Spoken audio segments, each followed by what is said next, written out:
Hi అందరికీ నమస్తే। ఈ రోజు లంచ్ బాక్స్ లోకి సొరకాయ పులుసు చేస్తున్నాము।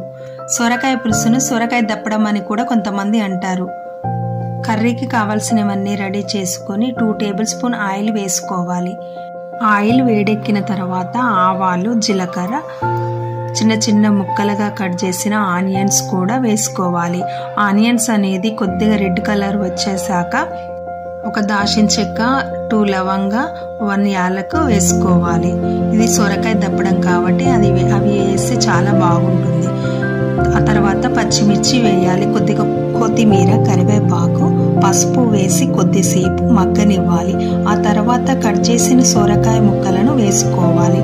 అవి కొద్దిసేపు ఆయిల్లో మగ్గనివ్వాలి। ముక్కలు అనేది మంచిగా పైకి కిందికి అనాలి।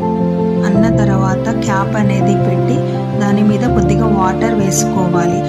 క్యాప్ మీద వాటర్ వేసుకోవడం వల్ల సొరకాయ ముక్కలు అనేది మంచిగా మగ్గుతాయి।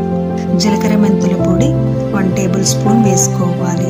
2 టేబుల్ స్పూన్ కారం, 1 టేబుల్ స్పూన్ సాల్ట్ వేసుకొని కొద్దిసేపు స్టవ్ మీద అలానే ఉంచాలి।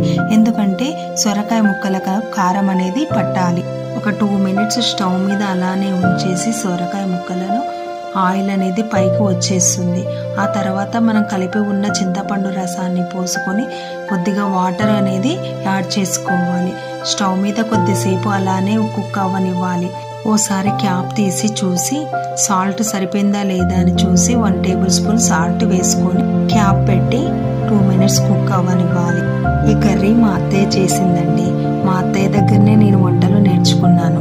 ఈ సొరకాయ పులుసు అనేది బాగా చేస్తుంది మా అత్తయ్య, అందుకనే ఈరోజు మా అత్తయ్య చేసిందండి। లాస్ట్కు కొద్దిగా కొత్తిమీర వేసి కొద్దిసేపు స్టవ్ మీద సిమ్లో అలానే ఉంచాలి।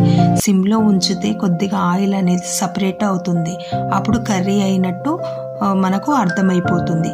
సొరకాయ పులుసు అనేది రెడీ అయిందండి। Thanks for watching.